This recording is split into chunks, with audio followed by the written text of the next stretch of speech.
Hi, I'm Ava Karpa from the Westminster softball team, and this is Titan Town Sports.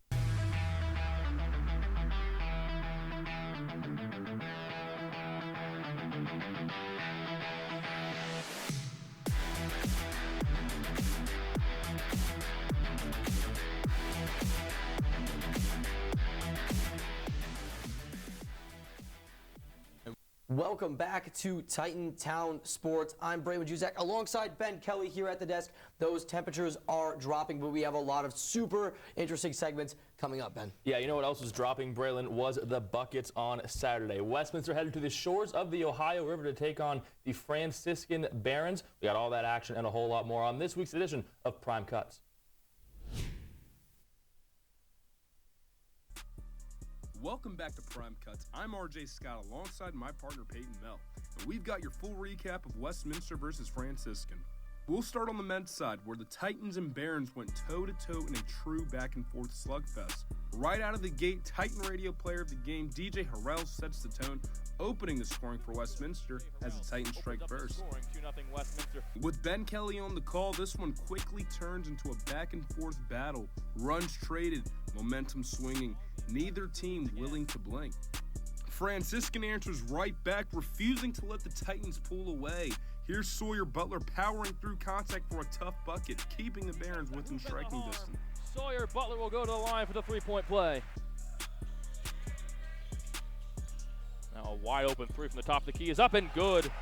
That's Anthony Cavetta, his second deep ball of the game. Despite the pushback, Westminster stays composed and heads into halftime with the lead, controlling the pace and heading into the break. Makes it a 6-point ball game. But coming out of the locker room, the Barons looked like a different team. Feeding off the home crowd, Franciscan ramps up the intensity on both ends, turning defense into offense and flipping the momentum in the second half. Can you hear that noise from the Franciscan faithful? Drew Weir stutters. That ball is taken away. It's Thomas Christian all alone. Showtime in Steubenville. It's up and good. Franciscan has the lead. The Titans continue to battle, answering shot for shot, but Franciscan shrugs off every comeback attempt. And in the end, the Barons defend home court, handing Westminster an 87-79 loss. Franciscan back on top. That wraps up the men's side of things, and now let's send it over to my partner, Peyton Mell, who's got the breakdown of the women's matchup coming up next. Hi, I'm Peyton, and I'll be taking you through last week's women's PAC game against Franciscan University in Steubenville, Ohio. The Titans started out strong and never looked back. Katie Grexa hits a mid-range jumper. She had 10 points and a team-high 8 rebounds. Grexa assists from Maryo as the Titans are now up. The Titans would start out on a 7-0 run after this three by Katie Maryo. She finished with 16 points on the night.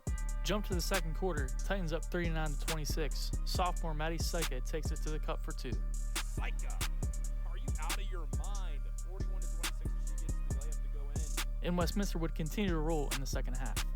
Inside, Kennedy Harrison knocking out the inside defender. Maryo had 4 threes on the night, bringing her total 3-point field goals to 40 on the year. Oh my gosh, can you count? If you can counter in on making a 3 every game, Katie Maryo. Kennedy Harrison also had a big all-around game, finishing with 7 points, 8 assists, 5 rebounds, and 2 steals. Clinton says, please, we can do that too with a 3-ball. Franciscan was able to cut the lead to 11, but the Titans responded quick. Leia puts it up, but Grexa has her back. Puts it up though, routine for her. As Kano. Freshman guard Bella Calcamugio was able to catch fire late in the game. Calcamugio is good with the inside leg light. Good screen right there. Calcamugio inside.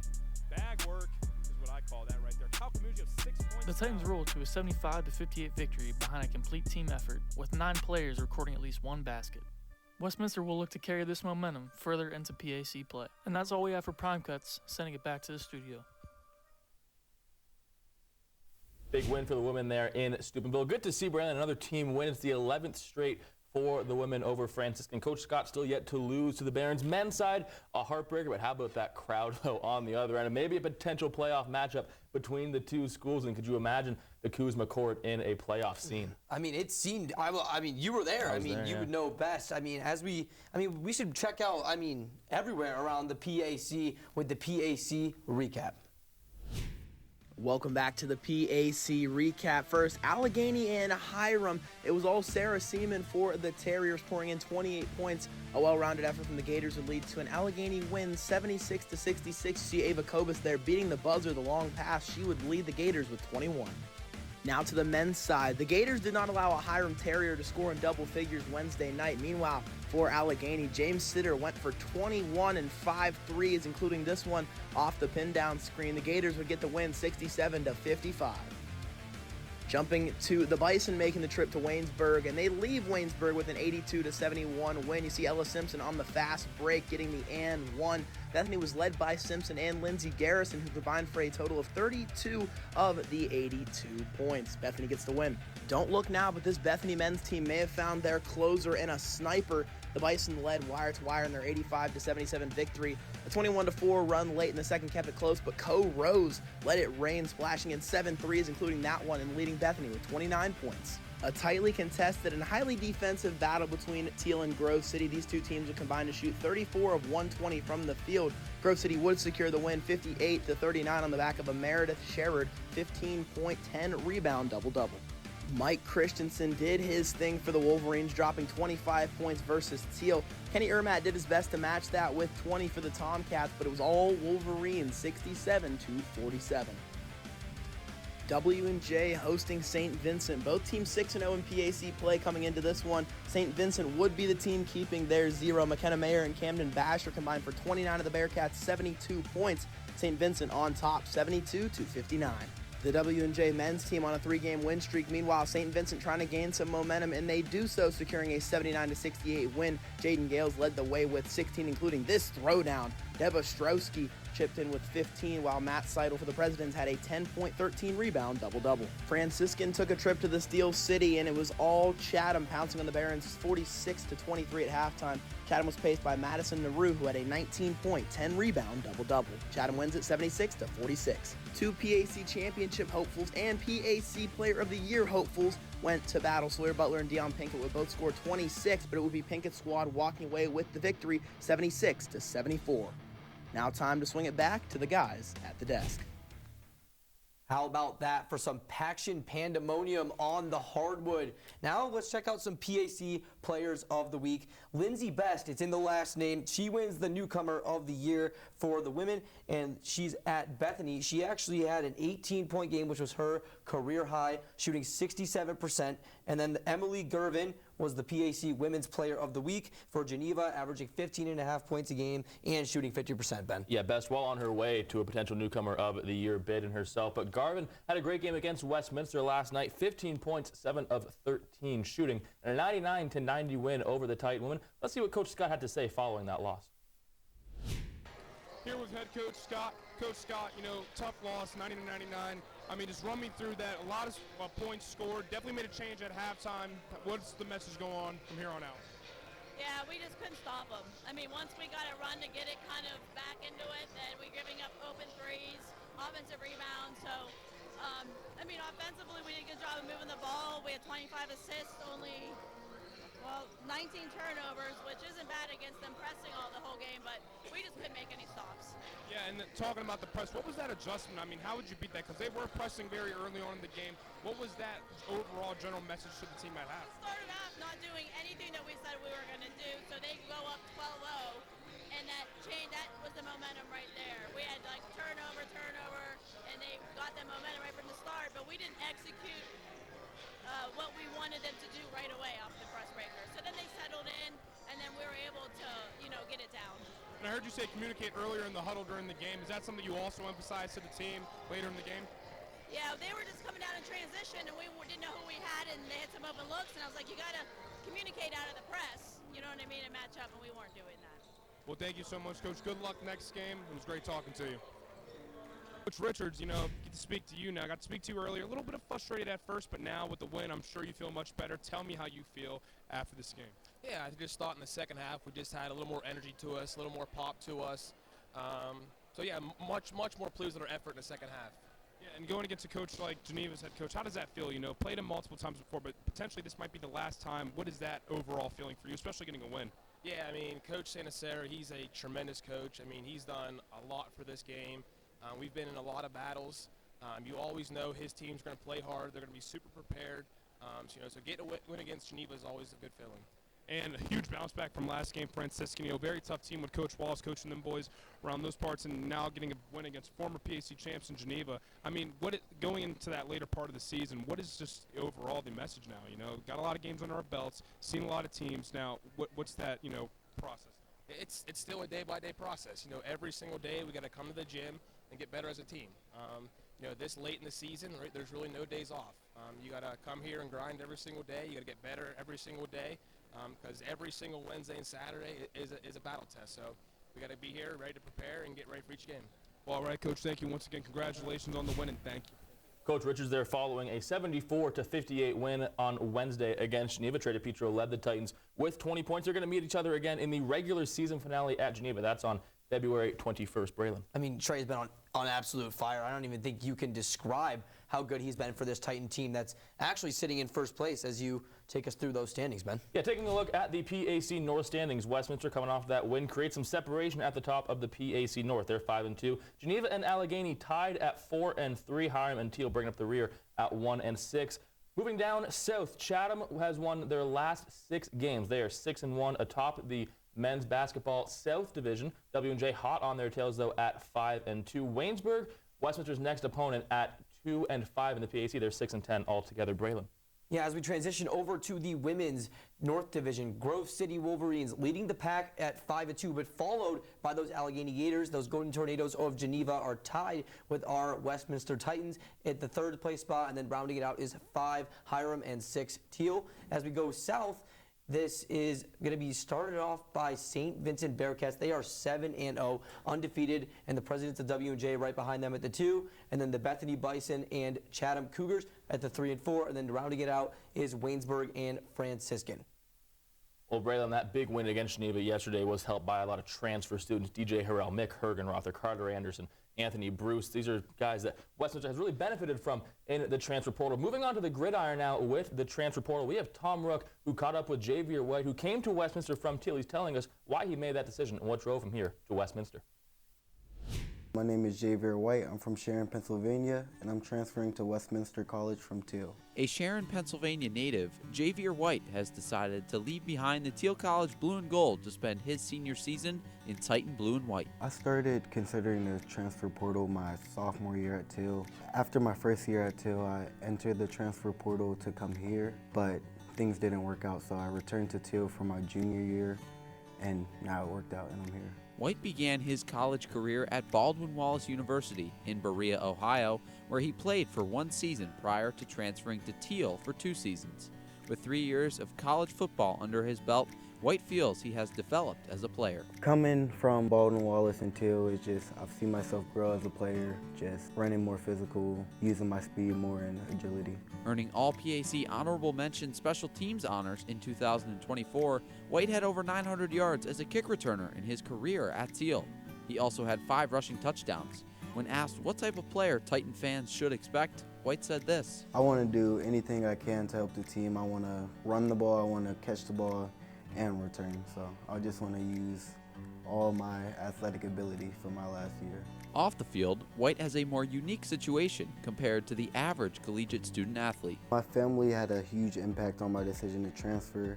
I ended up having a kid during my freshman year of college. That just made me want to move closer to home. It becomes there's a bigger responsibility. It's a parent first instead of being a student athlete. You have to be a parent student athlete. So you have bigger responsibilities than most of your peers, but you can't use that as an excuse. While juggling school, football, and caring for his 1.5-year-old daughter, Marlena, White has support by his side. I just have to give credit to God, and next I want to give credit to my family. They play a big part in the fact.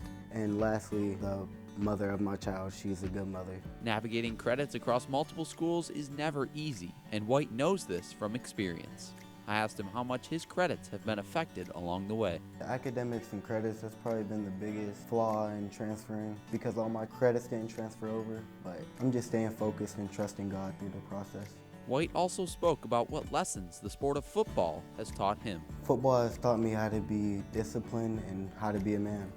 showing up to workouts in the morning. It's just like real life. You have to show up to work and get stuff done. Ahead of the upcoming season, White shared what Titan fans can expect from him on the field. An electric player that makes stuff happen when the ball's in my hands, so you guys are getting a good player. Thank you for watching another edition of Transfer Portal Talk. For Titantown Sports, I'm Tom Rook.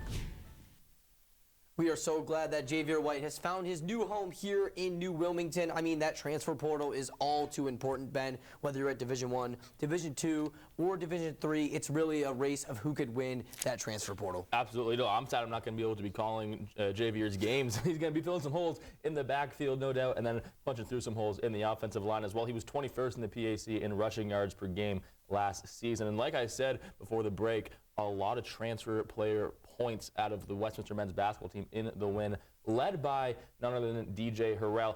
He's averaging 19.3 points per game, the graduate. As we look into the Titantown trivia, if the season ended today, Harrell's scoring average would be the highest for a Titan in a season since a player's 21.7 points per game in 2010. Is that player Chad Phillips, A, Ryan Murphy, B, Mark DeMonico, C, or Anthony Thomas, D? I honestly have no idea. Credit to Ethan Kurtz for coming up with this one. This one is stumping me a little bit, but I'll take a shot in the dark and say A, Chad Phillips.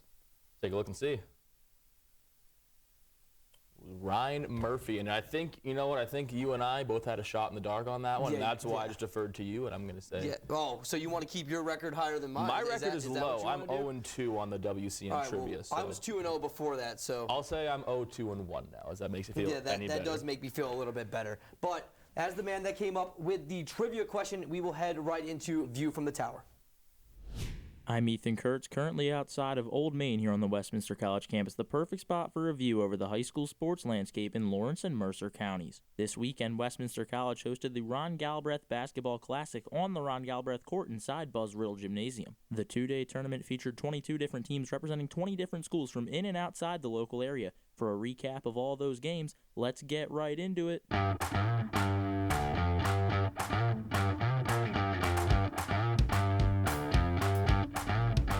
Saturday was the day that kicked off the tournament with Keystone and Lakeview girls facing off.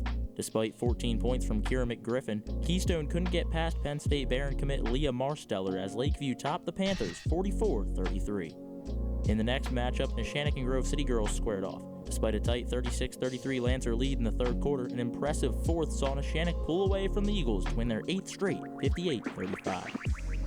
In a rematch from earlier in the season, Neshannock boys routed Nazareth Prep 80-58 for their second win over the Saints in the 25-26 campaign. Moon and Farrell played next, with the Tigers continuing an excellent streak, knocking off the local Steelers 49-46. Continuing the boys' action, junior Amarius Foster dropped 24 points as Meadville were able to outlast Hickory 63-58. In the Saturday nightcap, the matchup of the weekend was two of the top teams in the region, with Lincoln Park battling an undefeated Newcastle. Kai Cox paced the Hurricanes with 29 points as the number one team in Class 6A showed up in front of a packed house to pull away from the Leopards 63-49. On Sunday, Freeport and Mercer girls got the final day of excitement underway, with Mustang sophomore Jenna Gunther paving the way for Mercer with 9 points and 13 rebounds. It just wasn't enough, though, as Mercer dropped this one to Freeport 49-37. The Mustangs played again immediately after, this time in boys action, facing off with Eisenhower. Despite 17 points from Tristan McCracken, Mercer High went 0-2 at Westminster, with the boys losing 80-53. Back to girls contest, Seneca Valley and Alderdice was next up, and the Raiders dominated from start to finish. Led by Natalie Hambley's success from deep, Seneca Valley cruised to a 57-26 win over Alderdice. In a public versus private boys matchup between Shenango and Kennedy Catholic, it was the Wildcats able to slip past the Golden Eagles 57-43. Finally, the closing matchup of the 2026 Ron Galbraith Classic at Westminster College was Central Valley and Sharon boys. Cedric Boyd and Jeremiah Nixon each tallied 18 points, and Heath Miller, no, not the former Steelers tight end, but the junior Tiger guard, had 16. Despite not hitting 1-3, strong defense and transition O helped the Tigers slip past Central Valley 60-55. From New Wilmington for Titantown Sports, I'm Ethan Kurtz. The Westminster College community was deeply saddened by the tragic loss of Matthew C. Matt Davis of Fenelton, who passed away unexpectedly on Monday, January 9th. Matthew was a 2023 graduate of Butler Area High School, where he enrolled as a cadet on the junior ROTC program. He was actively involved as a junior here at Westminster College. Westminster is holding a celebration of life for Matthew on January 29th at 6:30 p.m. in the Memorial Chapel. The service will also be live streamed on the Chapel YouTube channel. Our hearts, thoughts, and deepest sympathies go out to Matthew's parents, family, and friends. He was just 20 years old.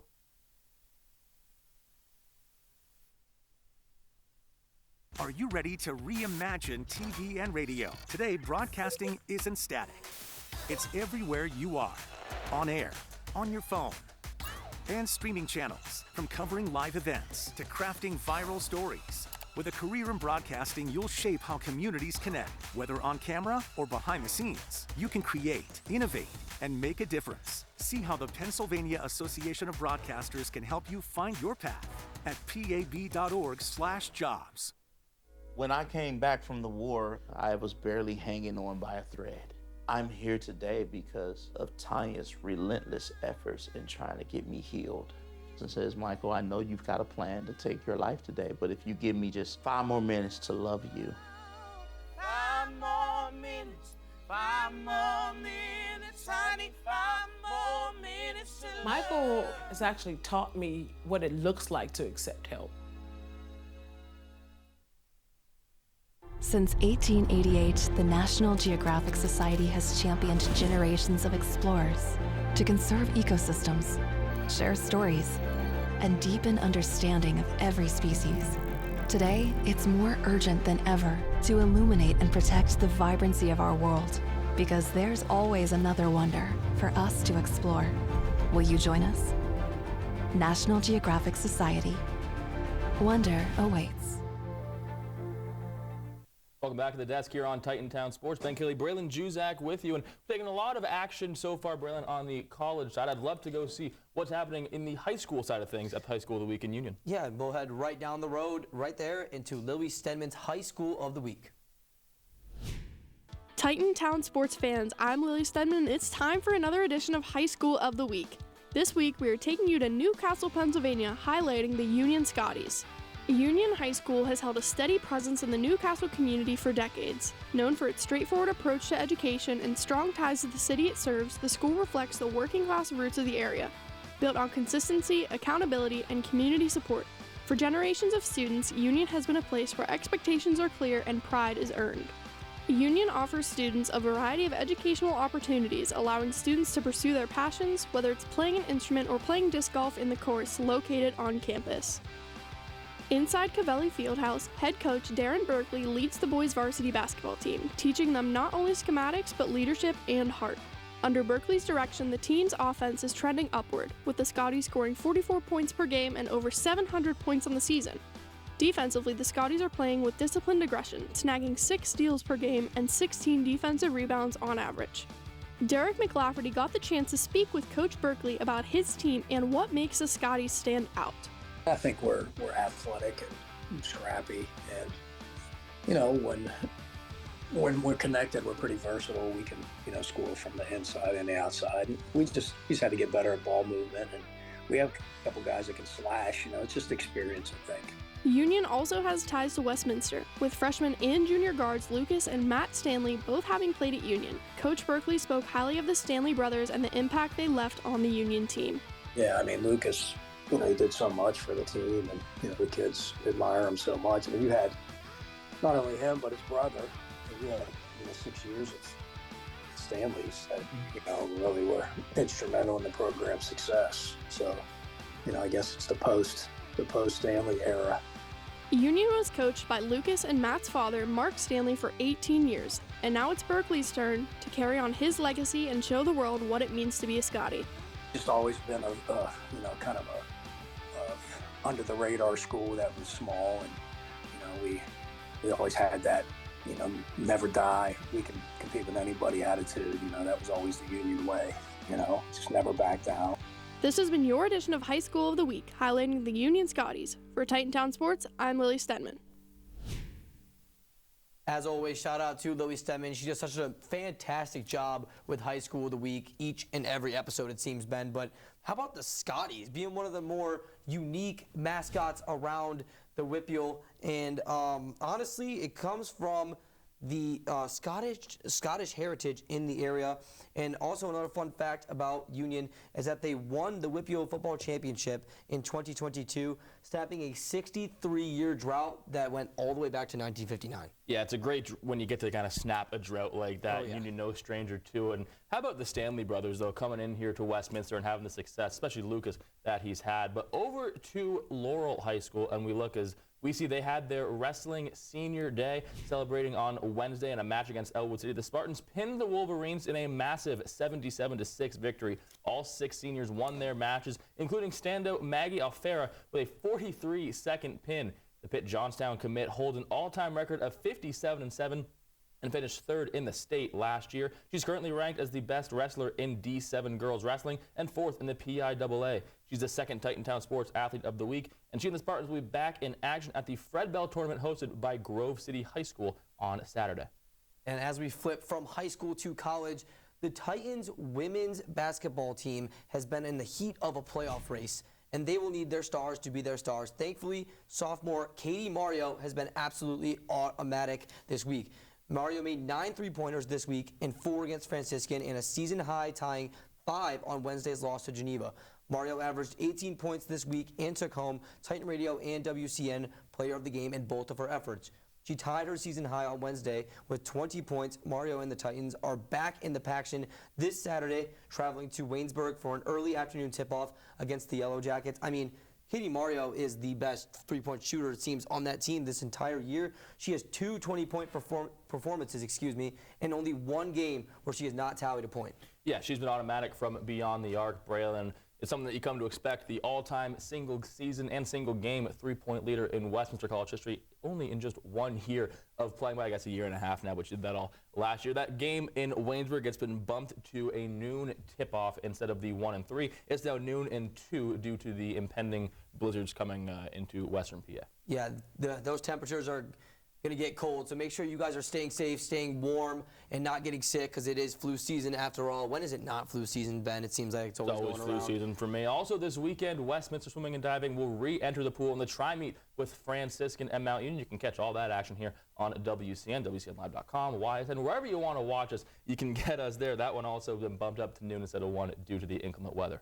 I mean, and I think that's about all we have here on Episode 2, Season 3 of Titantown Sports, and we will see you guys next week. I'm Andres Vallejo. That was Titantown Sports, and I will see you next week.